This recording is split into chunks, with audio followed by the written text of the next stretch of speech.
어제 저녁 누구와 함께 드셨나요? 남편과 마주 앉았는데도 말이 없어서 혼자 먹는 것 같았던 적 있으시죠? 함께 있는데 외롭고 혼자 있으면 죄책감 들고 왜 이렇게 마음이 어려운 걸까요? 결론부터 말씀드립니다. 노후엔 부부라도 혼자 사는 것처럼 살아야 행복합니다. 이건 사랑이 식어서가 아닙니다. 각자의 시간, 각자의 취향, 각자의 속도를 존중할 줄 알 때 함께 있는 시간이 비로소 편안해진다는 뜻입니다. 30년, 40년을 함께 산 부부. 그런데 왜 이제 와서 이렇게 어려운 걸까요? 은퇴 후 남편은 집에 있는 시간이 늘어납니다. 아내는 지금껏 지켜온 생활 리듬이 흔들립니다. 예전엔 아침 출근하고 저녁에 돌아왔습니다. 주말만 얼굴 마주쳤습니다. 그래서 불편함도 적었고 기대도 크지 않았습니다. 그런데 이젠 하루 종일 같은 공간에 있습니다. 밥 먹는 시간, 텔레비전 보는 시간, 자는 시간까지 겹칩니다. 그러면서 생기는 감정이 있습니다. 왜 내 시간까지 신경 써야 하지? 왜 나한테 맞춰달라고 하지? 이 사람 없이는 내가 아무것도 못하는 사람처럼 보이나? 미안함과 서운함이 동시에 생깁니다. 혼자 있고 싶은데 혼자 있으면 또 뭐라고 할까봐 걱정됩니다. 그런데 여기엔 더 깊은 이유가 있습니다. 우리 세대는 희생이 미덕이라고 배웠습니다. 내 시간보다 가족이 우선이었고 혼자 즐기는 건 이기적이라고 생각했습니다. 그래서 지금 혼자 있고 싶다는 마음이 들면 내가 나쁜 사람 같은 겁니다. 배우자 옆에서 책을 읽고 싶은데 저 사람 심심한데 내가 책만 보면 서운하겠지. 친구 만나고 싶은데 집에 혼자 두고 나가면 섭섭하겠지. 이런 생각이 먼저 듭니다. 반대로 배우자가 자꾸 혼자 있으려고 하면 서운합니다. 나한테 관심이 없나? 내가 부담스러운가? 이렇게 서로 눈치 보고 서로 참고 서로 기대하다 보면 같이 있는 시간이 의무가 됩니다. 경제적으로 의존하는 분들은 더 힘듭니다. 내가 원하는 걸 말하면 배은망덕한 사람이 될까봐 말도 못합니다. 이게 노후 부부의 현실입니다. 사랑이 없어서가 아닙니다. 너무 오래 함께 있어서 각자의 경계가 사라졌기 때문입니다. 충남 천안 68세 박순자 씨. 남편이 은퇴한 지 3년째입니다. 아침에 일어나면 남편이 부엌에 서 있습니다. 오늘 뭐 해 먹어? 매일 그 질문입니다. 순자 씨는 요즘 아침이 두렵습니다. 밥 먹고 나면 남편은 소파에 앉아 심심하다고 합니다. 순자 씨가 친구 만나러 나가려고 하면 남편은 말은 안 하지만 표정이 어둡습니다. 그래서 요즘은 나가지도 못합니다. 혼자 있고 싶은데 혼자 있으면 죄책감이 듭니다. 서울 성북구 71세 김영수 씨. 아내는 요즘 교회 봉사에 빠져 있습니다. 일주일에 사흘은 나갑니다. 영수 씨는 혼자 밥을 먹습니다. 처음엔 서운했습니다. 나한테 관심도 없나? 그런데 아내가 없는 저녁이 이상하게 편합니다. 텔레비전도 내가 보고 싶은 걸 보고 밥도 간단하게 국수 한 그릇 끓여 먹으면 됩니다. 요즘 영수 씨는 생각합니다. 우리 이렇게 사는 것도 괜찮은 건가? 부산 해운대 66세 최명희 씨. 명희 씨는 최근 수채화 배우기를 시작했습니다. 남편은 등산을 좋아합니다. 예전 같으면 남편이 등산 가자고 하면 싫어도 따라갔습니다. 부부는 같이 있어야 한다고 생각했으니까요. 그런데 요즘은 아닙니다. 나는 그림 그릴게. 당신은 산 다녀와. 처음엔 죄책감이 컸습니다. 남편 혼자 두고 나만 즐기는 건가? 그런데 그림을 그리고 나서 집에 오면 남편한테 할 이야기가 생겼습니다. 오늘 장미꽃 그렸는데 색 섞는 게 너무 어렵더라. 남편도 산에서 본 이야기를 했습니다. 오늘 정상에서 바다가 보이더라.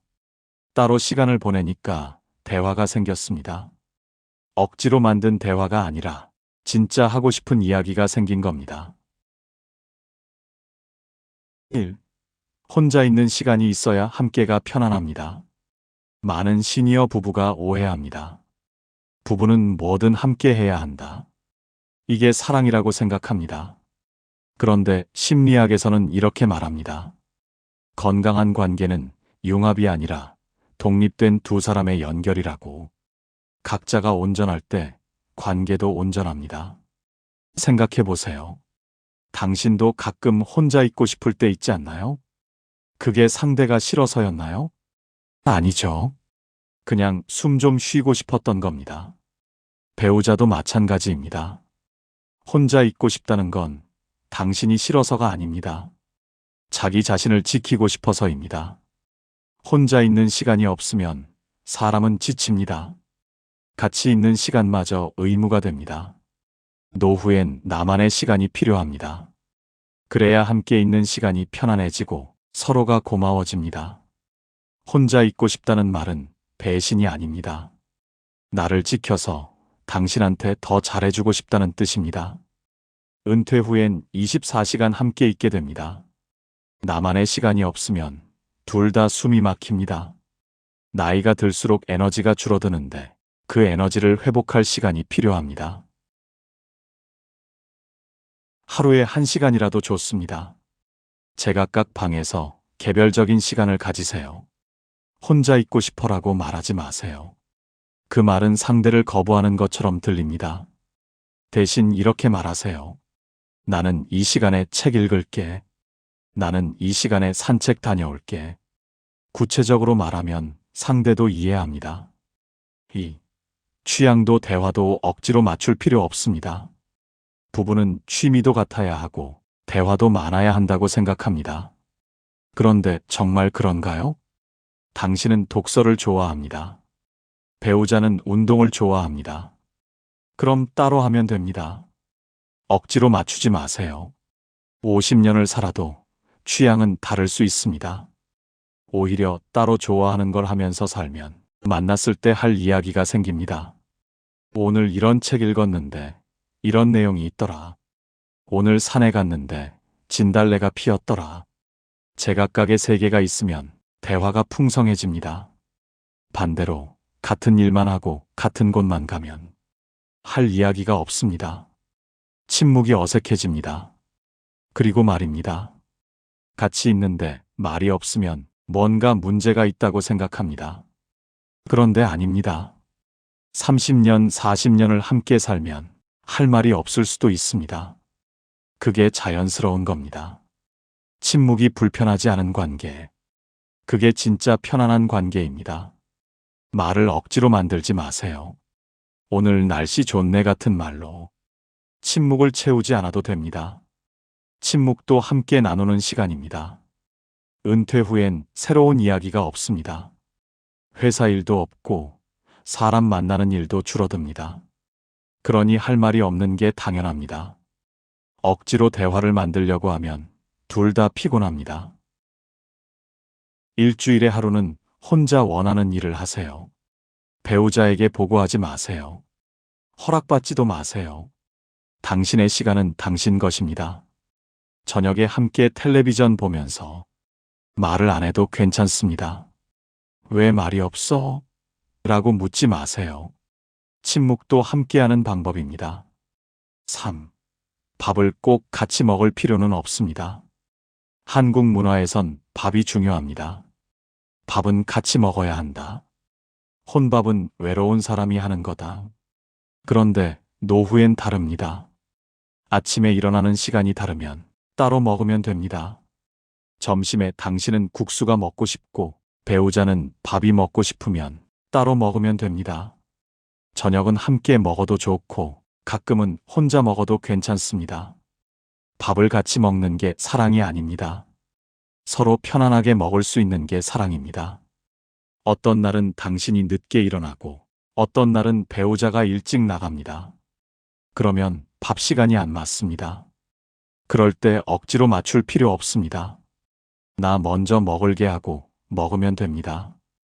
처음엔 서운할 수 있습니다. 같이 먹자고 기다렸는데. 그런데 생각해 보세요. 기다리는 사람도 힘들고 기다리게 하는 사람도 미안합니다.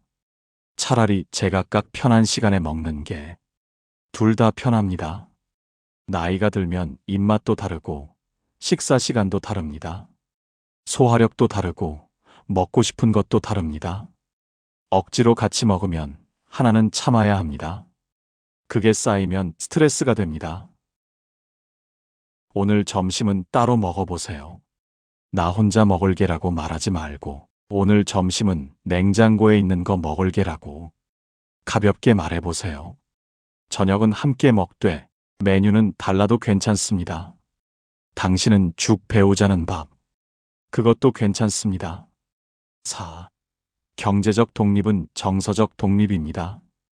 경제적으로 의존하면 모든 게 눈치가 됩니다. 나 혼자 밥 먹어도 돼? 나 혼자 나가도 돼? 나 이거 사도 돼? 이런 질문조차 허락을 구하는 말이 됩니다. 노후엔 작은 돈이라도 내 것이 있어야 합니다. 연금이든 용돈이든 통장이든 내 돈으로 커피 한 잔 마실 수 있을 때 비로소 내 시간이 생깁니다. 돈이 없으면 자유가 없습니다. 나가고 싶어도 못 나갑니다. 친구 만나고 싶어도 눈치가 보입니다. 내가 무슨 돈으로 나가? 이 생각이 들면 집에 갇힙니다. 그러면 배우자에게 의존하게 되고, 의존하면 눈치 보게 되고, 눈치 보면 자존감이 무너집니다. 특히 여성 시니어들. 평생 가사노동만 하셨다면 내 돈이 없습니다. 남편 돈 쓸 때마다 이거 사도 돼? 물어야 합니다. 그게 50년이면 내가 누군지 잊어버립니다. 경제력이 없으면 관계에서 발언권이 없습니다. 부부라고 해도 돈 있는 쪽이 결정권을 줍니다. 내가 번 돈인데 내 마음대로 못 쓰나? 이 말 한마디면 모든 대화가 끝납니다. 부부라도 통장은 따로 가지세요. 금액이 적어도 괜찮습니다. 이미 통장이 하나로 합쳐진 상태라면 용돈 명목으로 월 10만 원이라도 따로 받아보세요. 그 돈만큼은 온전히 당신 것입니다. 배우자에게 보고하지 마세요. 허락받지도 마세요. 내 돈으로 내가 마시고 싶은 커피 한 잔. 그게 자유입니다. 노후의 부부관계는 새로 배우는 겁니다. 예전처럼 살면 안 됩니다. 예전엔 바빴으니까 함께 있는 시간이 소중했습니다. 그런데 이젠 시간이 많습니다. 그래서 거리가 필요합니다. 마음을 다루는 법. 혼자 있고 싶다는 건 상대가 싫어서가 아닙니다. 내가 나를 지키고 싶어서입니다. 그 마음을 인정하세요. 죄책감 갖지 마세요. 배우자가 혼자 있고 싶어 한다면 서운해하지 마세요. 그건 당신을 거부하는 게 아니라 자기 자신을 돌보는 겁니다. 관계를 정리하는 법. 부부라도 24시간 붙어 있을 필요는 없습니다. 개별 공간을 만드세요. 같은 집에 살아도 제각각의 방, 제각각의 시간, 제각각의 취미가 있으면 그게 건강한 거리입니다. 물리적 거리가 아니라 심리적 거리입니다. 마음의 거리두기 실천 3가지. 아침 기상 시간을 달리해 보세요. 일찍 일어나는 사람은 먼저 일어나세요. 늦게 일어나는 사람은 늦게 일어나세요. 서로 맞출 필요 없습니다. 점심은 따로 해결해 보세요. 매끼같이 먹을 필요 없습니다. 점심 하나쯤은 따로 먹어도 괜찮습니다. 저녁엔 제각각 방에서 1시간씩 보내세요. 당신은 책, 배우자는 텔레비전. 같은 집에 있지만 나만의 시간. 그게 숨 쉬는 시간입니다. 처음엔 어색합니다. 배우자가 서운해할 수도 있습니다. 그럴 땐 이렇게 말하세요. 당신이 싫어서가 아니야. 나도 내 시간이 필요해서야. 그래야 당신한테도 더 잘해줄 수 있어. 이 한마디면 충분합니다. 그리고 한 가지 더. 혼자 즐기는 법을 배워야 합니다. 누군가 없으면 아무것도 못하는 사람. 그건 노후엔 위험합니다. 배우자가 아프면 어쩌실 건가요? 배우자가 먼저 가시면 어쩌실 건가요? 혼자서도 밥을 먹을 수 있고, 혼자서도 산책을 할 수 있고, 혼자서도 영화를 볼 수 있어야 합니다. 그게 배우자에 대한 예의입니다. 당신도 상대도 자유로워집니다. 이번 주에 혼자 영화관 가보세요. 혼자 카페에 앉아 커피 마셔보세요. 처음엔 어색합니다. 주변 사람들이 쳐다보는 것 같습니다. 그런데 2번, 3번 하면 그게 당신의 시간이 됩니다. 혼자 있는 게 외로운 게 아니라 혼자 있을 줄 모르는 게 외로운 겁니다. 여러분, 노후에 가장 지켜야 할 건 평온입니다. 평온은 혼자 있을 때 옵니다. 내 시간, 내 리듬, 내 마음을 내가 지킬 수 있을 때 평온이 찾아옵니다. 부부라도 혼자 사는 것처럼 살아야 행복합니다. 이건 사랑이 식어서가 아닙니다. 진짜 사랑은 서로의 시간을 존중하는 겁니다. 따로 있을 수 있는 부부가 함께 있을 때 더 편안합니다. 오늘부터 시작해 보세요. 혼자 커피 한 잔 마시고, 혼자 산책 한 바퀴 돌고, 혼자 책 한 페이지 읽어보세요. 그게 당신의 시간입니다. 누구한테 허락받지 않아도 되는 당신만의 시간. 그 시간이 쌓이면 노후는 외롭지 않습니다. 이 이야기가 도움이 되셨다면 구독 버튼 눌러주세요. 다음엔 어떤 관계 이야기를 듣고 싶으신가요? 댓글로 남겨주시면 여러분의 마음을 대신 말씀드리겠습니다. 여러분 곁을 지키는 이 채널, 노후 산책입니다. 편안한 저녁 되세요.